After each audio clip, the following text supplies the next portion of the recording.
we've heard some amazing snippets of wonderful things going on, and that's one of the prime interests for us to get together, to hear about things that otherwise we wouldn't hear. And there are a lot of interesting things going on in the world, much more than even all of us here together collectively could know. And one that has been mentioned many times over the 2 days here, 3 days here, is the project in Finland, in Tornio, working with psychological problems that are considered very difficult to treat. Carina Hakansson, with her group in Sweden, does work that apparently, from all that I've heard, is quite comparable to the pioneering work done elsewhere. And it's my pleasure to give you the floor with your team. Thank you.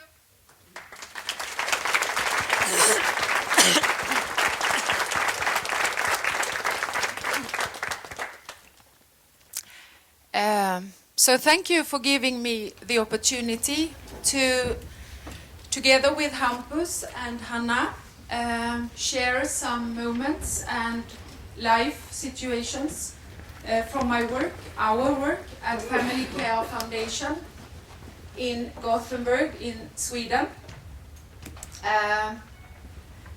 Right now, I'm not sure what I will say during the next coming 20-25 minutes or so, but I'm sure I'm going to find out.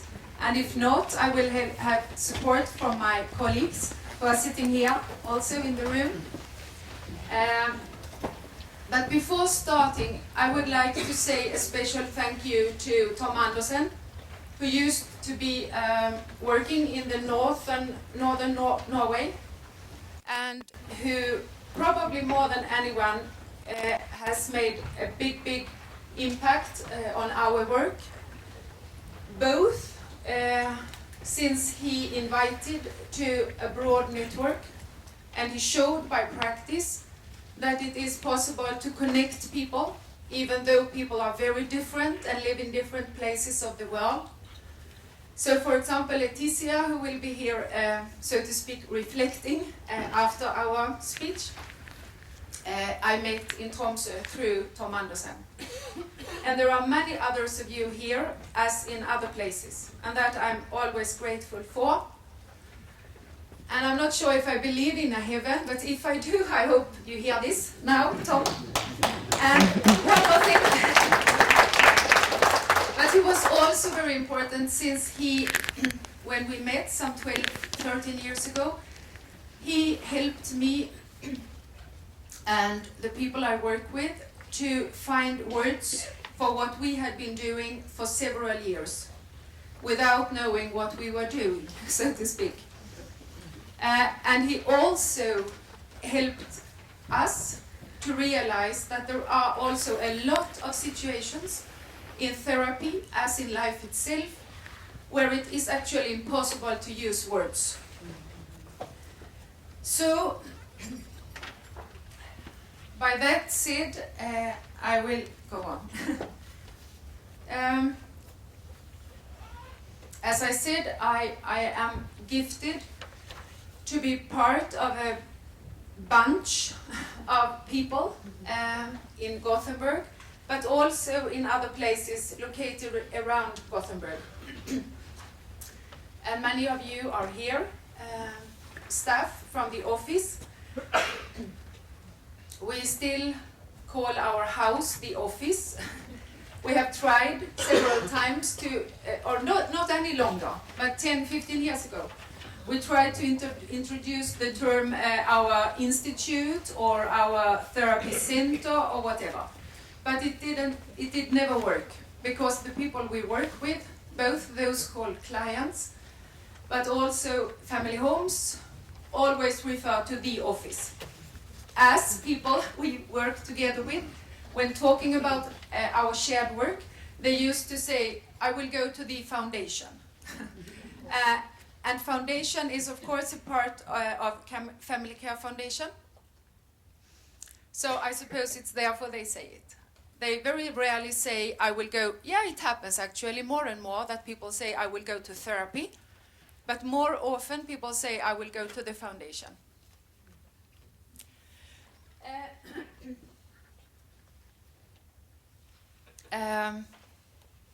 Yeah, so also some family homes here.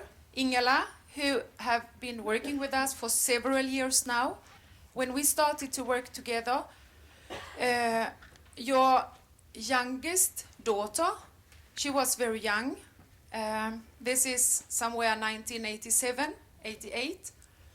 And your daughter is now herself a family home, together with her husband and their children. And that is one of the reasons, I suppose, why it's very difficult for me to leave the organization, even though I many times think that now it's enough. But all these things happening, so to speak, in a... I suppose it happens because people find some kind of motivation and have got some kind of inspiration, as your daughter, to carry on the way you and your husband do. And I'm not sure right now because I'm not working directly with her myself, but I do know that I think he's still in their home, the young man coming as a refugee from another country, some, I don't know, half a year ago or a year ago maybe. So this young man, coming from a totally different context, a different culture, a different language, and with, I would say, very, very different background and experiences than I think you have on the farm in Sweden. And these people meet, and by some, I don't know what word to use here, reason, they connect. And his life makes it possible to continue. And I think I can also say that by him moving into, in this example, your daughter's home, their life also find a little bit different way to continue. And Mia, you are here, also have been part of our organization for many years, not so many years as Ingela, but some years. And together with your family, your big family, a lot, there we can also say a bunch of children. So one can really wonder, how come you has also place for one of our so-called clients? And that is another thing I have still no answer to. How come that so many people have this space to invite and to welcome and to share with people who, at least in Sweden, still far too many people find too difficult, too troublesome, that we can come back to that. And you, Helene, I know, sorry, Helene, also with your family, has been part of our organization for some years now, and you told me yesterday or the day before, you said to me, I'm nearly shocked, you said. Is it really true that people talk about other people the way they describe here, in terms of diagnosis and prescribing a lot of drugs without knowing if it's going to be helpful or not? Yeah. And unfortunately, it is true. Still. And of course, my dear colleagues, having different backgrounds, I would like to say, in the meaning that we come from different so-called therapeutic schools. We have different training backgrounds and also, as I think, different ways of thinking about the world and our own place in the world. So what I right now tried to describe very shortly is that our organization consists of, at the same time, very different people, but also very similar.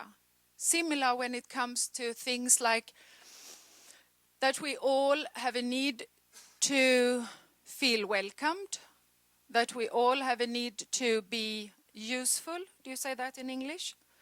That we all have a need to see some kind of meaning in our life and the daily life, as well as the higher, I don't know how to call that. Yeah. So it's very different people who meet in our organization, but also very alike each other. As I'm standing here, I can imagine right now, in many places connected to Family Care Foundation, different things are going on. As for example, I think that a man who came to us some 5 months ago is right now taking the horses to the stable to give them some water and to feed them. I suppose that he will, after that, have a breakfast with the family home where he lives. This man came to us, as I said, some 5 months ago. When he came, I hope he allow me to describe now that he could hardly walk. He was very, very, very not here, if I can say.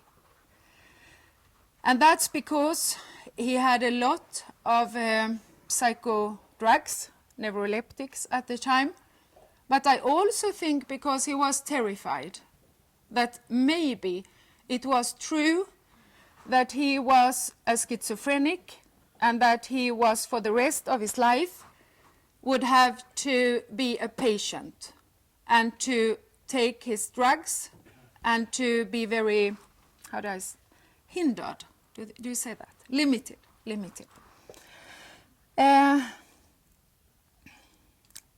He has started to reduce his drugs. But more than that, I suppose he has found a place together with the people where he lives to make use of a lot of his skills and a lot of his personality, if we can use that word here, in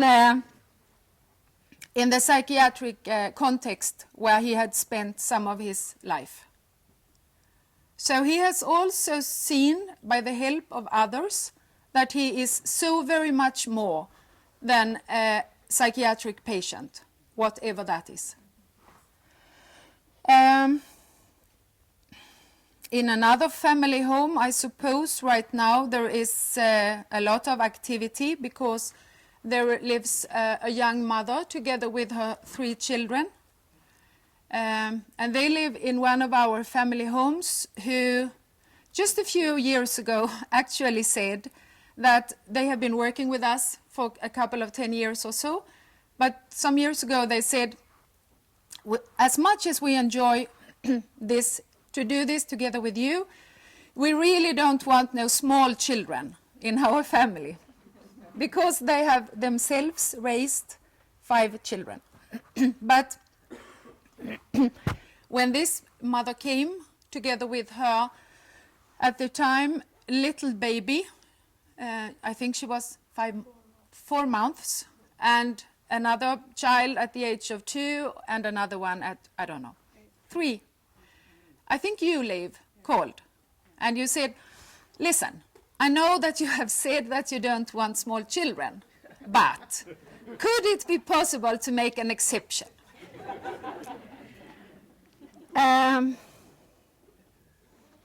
For those of you who don't know what is a family home, because I sometimes think that everybody knows what is a family home, I realize I need to define it a little bit. A family home is a part of our family homes is a part of our organization. we started in 1987. We were 2 social workers then. Fortunately, not very educated, not very supervised, not very skilled in theories and methods and manuals and all these things. Because if we had been, I'm not sure our work had been the way it has been. And that said, I'm not saying that all we do is good, because of course it's not. But what I say is that it has been created from another context than from a therapeutic, and yeah, you see what I mean. If you don't see what I mean, you can ask afterwards. So we were 2 social workers, and it was 4 family homes. Some of them are still working with us. And our idea was to try to combine the best, so to speak, from ordinary life. This I couldn't say in 1987. Now I know it. But that was not, we didn't use that word. We acted more at the time. We hadn't not so many words for it. But to take the best part of ordinary life, and that for us is, as I have mentioned before, to invite and to include and to try to share and to try to make sense together with other people. And maybe more than anything, to realize that life is very complex at the same time as it is simple, so to speak. So we have never had an idea that there is one single truth or that there is one single way to solve life dilemmas. On the contrary, we are very aware, not at least from our own lives, that life is very complicated and full of contradictions and mixed feelings. And I mean, if I just speak for myself, I can be very, very happy in the morning, and in the afternoon I can be very upset and furious or feel like, oh, I can't do this anymore. And I know that many people who are part of our shared commitment work the same way. So a family home is a kind of a foster home, and it is a place where those I now call clients can stay for a while in their life. When life is too troublesome, or, which is very often the case for people coming to us, they don't want to stay in an institution, they don't want to remain a psychiatric patient, they don't want to go back to prison, or, yeah, that's the main reasons for people to come to us. As they say, they have a wish to live an ordinary life, whatever an ordinary life is. That I must add, because of course that is very different.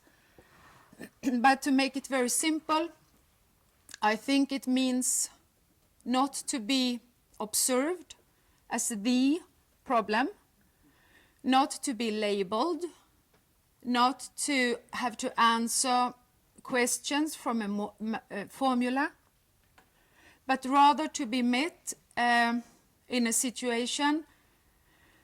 Oh, this is difficult in a very short time to explain, but if you think about your own lives, you will understand what I mean now.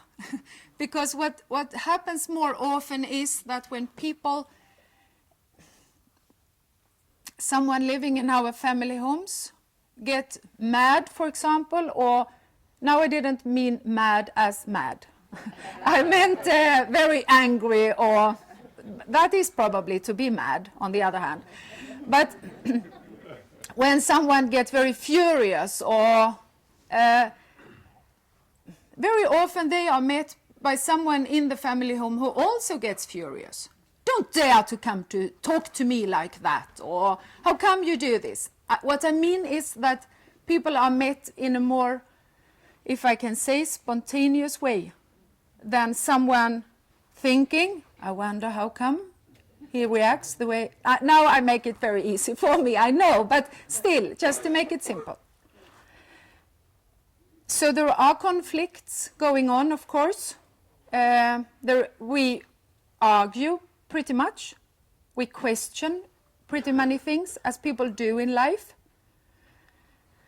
But more than that, there is a common ground to try to make some sense of what is happening or what is going on. Not just with the one called client, but of course for all of us. Since when living in another person's home, it becomes very obvious that of course the context and the relationship, now I lost the word, matters. Yeah. Now I have come somewhere I didn't plan to, so I need to a little bit come back to something else. And also just, did you understand what I mean by family homes? Yeah. We have also another part in our organization since some years back, 5 years or so, people coming to our place who don't want to or don't need to, whatever that is, to live in a family home, but they come to us since they want to be met by someone without being diagnosed, without being defined as, you know. So we also meet nowadays pretty many people coming to us, not living in a family home, but since they don't want to be a psychiatric case, or very often, or more often now, since they also have heard that in our organization they get support to get off medication.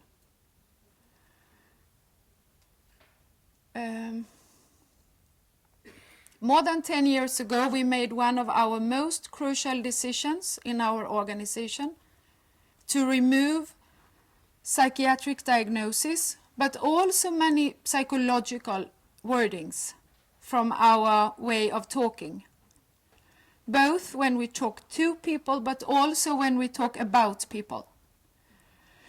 Because we came to realize that the more educated we became, as we did, some of us, the more we started to talk in another way, as was not the case when we started in '87. So, for example, the family homes could remind us, come on, what are you talking about now? What is this? What does it mean to be narcissistic, for example? Because I think we were, of course, I'm not trying to make fun of myself now, but I am very serious. I do think that it matters to have a long education, which costs a lot of money and energy and time, when you learn a lot of words and concepts and definitions and la la la. And then all of a sudden, of course we want to use it to show that we can something, or I have told this story before, but I want to also tell it here. As for example, when we decided, because that we decided to remove diagnosis because they made no sense. We talked a lot about it in the group. What is it to be bipolar, or what is it to be schizophrenic, or what is it? And we never knew what is it. So why should we then use the words? That was one reason. And another reason was that it felt very unfamiliar and uncomfortable to define people like that. And the third reason is that at that time, and still very many people coming to us, they tell how their life has been affected by the diagnosis they have been given. I very often hear, by the way, that people, patients, want their diagnosis. And I'm not saying that it is not true, but in our organization it is very, very unusual. Rather the contrary, that people express, and especially when they get to know that it is actually possible to get some kind of, if I may call it, help without being defined as a psychiatric diagnosis. Because that many people are told. You know, if you don't accept this examination, if you don't accept the diagnosis ADHD, then you will not be permitted to have help. And that is not true, of course. But it's an... So, by removing this diagnostic thinking, but also many of these psychological wordings, as we used, projective identification, transference, countertransference, years back, this is years back, but still, when we removed that vocabulary, it was impossible not to instead include ourselves. When you cannot observe the other one, you come to, how can I say, you need in a way to step forward and to make use and to also show yourself. I think, Daniel, you call it reveal yourself. Or reveal yourself, yeah. And that has been so extremely important. And it has created a knowledge in our organization that no matter how many textbooks saying that as a therapist you need to be neutral and objective and not private. You may be personal, but not private, whatever that difference is. I have never understood. But because more than anything, I would say what the family home connection have taught me as a therapist is how very important it is to also show something of yourself. And to also take part and participate. And it isn't at all, you know these things. So in a way I'm talking to the wrong audience. But still, I say it anyway.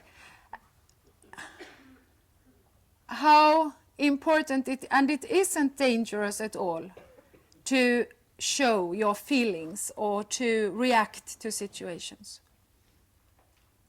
As long as I think, when I am there on paid time, as I am, I have a responsibility to try to see my own part in what is happening. I know it isn't possible, but that's a construction anyway. And to some extent it is. And I also have, together with my colleagues at the office, a responsibility to create a context where it is possible for people to meet and to talk and sometimes not talk.